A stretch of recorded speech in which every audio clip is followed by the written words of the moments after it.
Alright, ladies and gentlemen, this is my R9 tribute build that I have put together. I picked this finish because it looks like a worn out 59 Les Paul, as in the 50s. The red dye from the nitrocellulose eventually ended up fading, so that's why I've chosen this finish.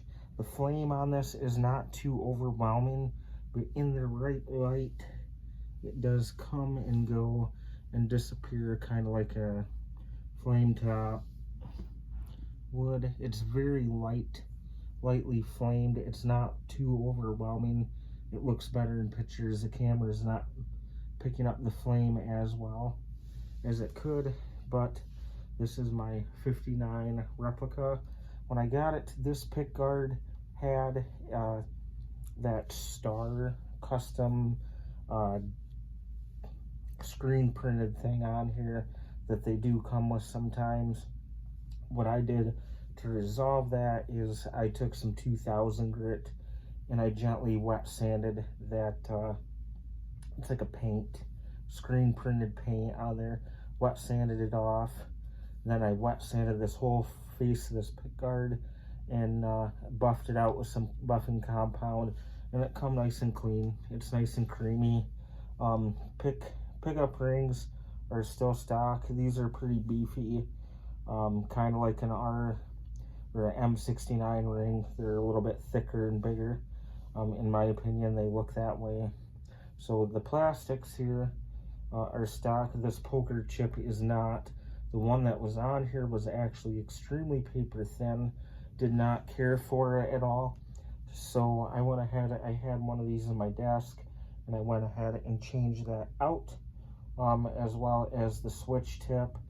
The people have asked me what hardware I'm running on this guitar, and it's actually bone stock as far as the tailpiece and the studs go, and this bridge is a bone stock bridge that came with this guitar, and it works great. The wire doesn't rattle. It's not weird or goofy.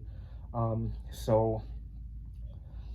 guess what I would like to do, because I've had some questions on this guitar from the group, I just kind of want to go over my R9 Replica build cost.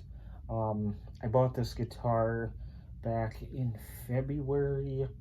I bought it on February the 15th of last year, and I was a little bit nervous as whether or not I was going to get it, because at the time the California wildfires were going on. So I didn't know if the warehouse where this guitar was located was in a bad area. So it was kind of iffy as to whether I was going to get it or not. But thankfully, it made it out of California safe. Thankful for all the people that did not get hurt in the wildfires and that. But, so I guess let's just start out with the cost. This guitar, believe it or not, cost only $120 bone stock. And it looks, you know, this was the finish, and I just hit it with some polishing compound. This is the headstock.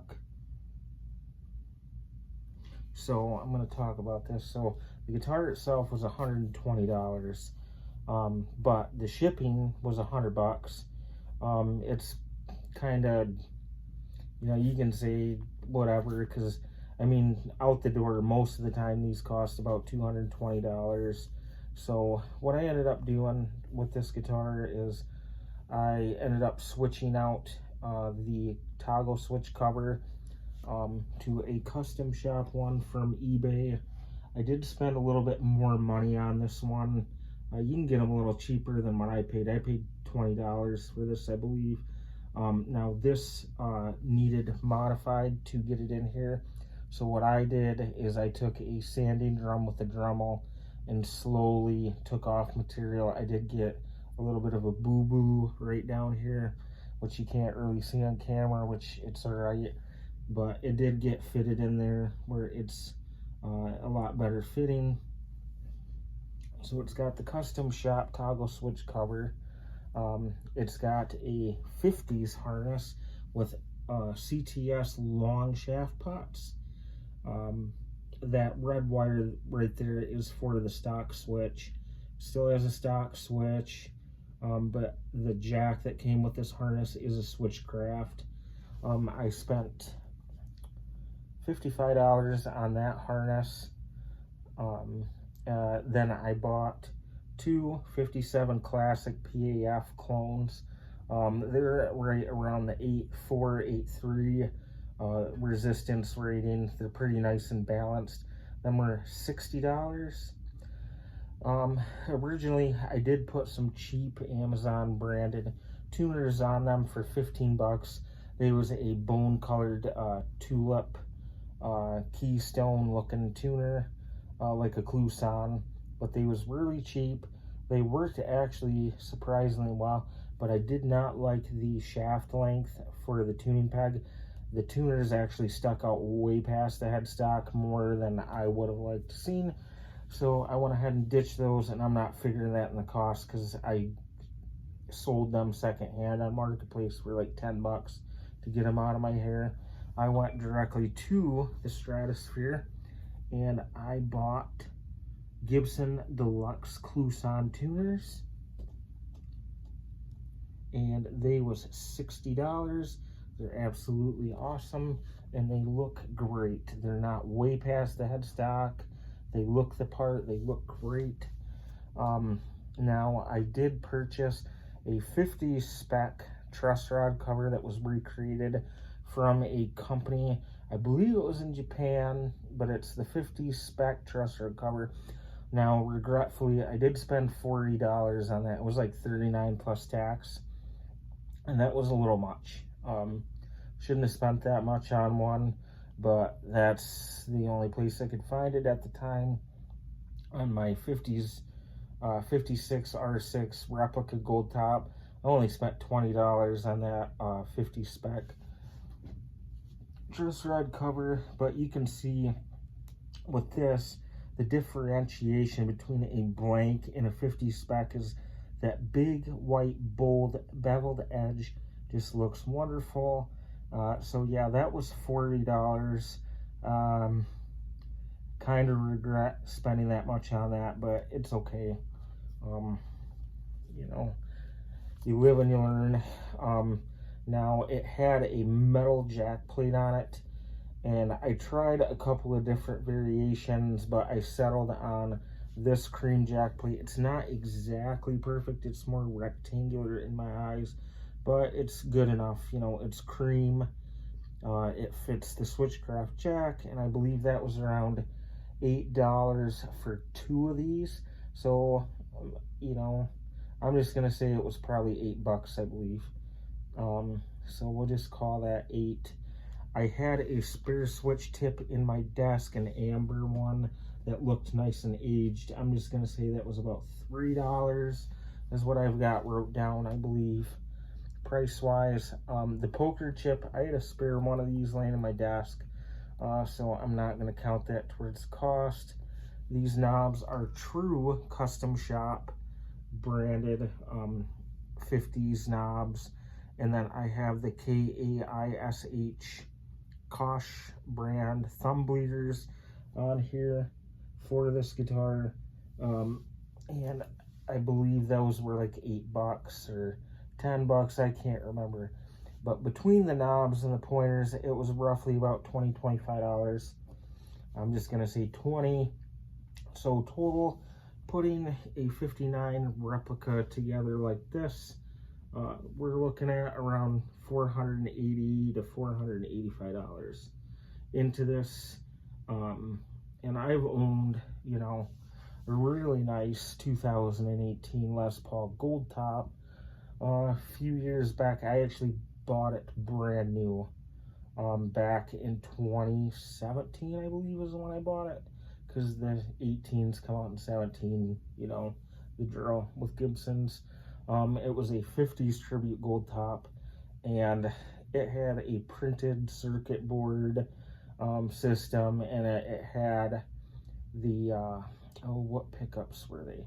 The 490 and the 498T custom shop level pickups in it.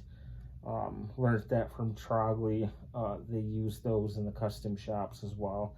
But it was just a basic, you know, Tribute 50s gold top. It didn't have any cool fancy binding. It was just a satin finish.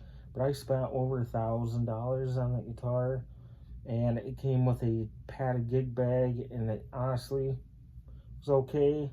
Had a nitro finish, but I never played the thing, to be honest. This thing gets played. My custom shop Replica gets played. My 50s gold top P90 R6 gets played tons. My 345 Back to the Future guitar that you guys have seen gets played tons. This thing sounds amazing. You guys all loved the it was a David Gilmour jam, to Spirit in the Sky. It was a solo that I was inspired to freestyle on, and this thing sounded awesome. And you guys were asking about the pickups, the tailpiece, all that. So, you know, this is it. It's got the 50s harness. The pickups have that really nice fancy shielded braided wire, but the only two things that are colored wiring in there comes from the stock switch, which would be that red and yellow wire for neck and bridge, you know, and then you've got the ground wire, which is the small black wire coming out of the side of the cavity. But other than that, it's extremely clean, really nice CTS components with the spray orange drops. This is a great harness. It's very smooth. It's not molassesy, so to speak. But this is a wonderful guitar for under $500. And I'm telling you, it'll give that 50s gold top that I had a run for its money. But yeah, I think it's a great guitar. You know, with a little bit of work, they can be awesome. Thankfully, this one didn't need any fret work. The fret ends might need a little bit of touching up, you know. They bite just a tiny bit, but other than that, I mean, they're all pretty dang level. I've not had any issues, excuse me, with the frets. But I mean, even the rings are nice and heavy duty, like an M69 style ring. So yeah, I mean, that's it. So hope y'all have a good night, and just wanted to share on this one since I haven't made a video on it yet.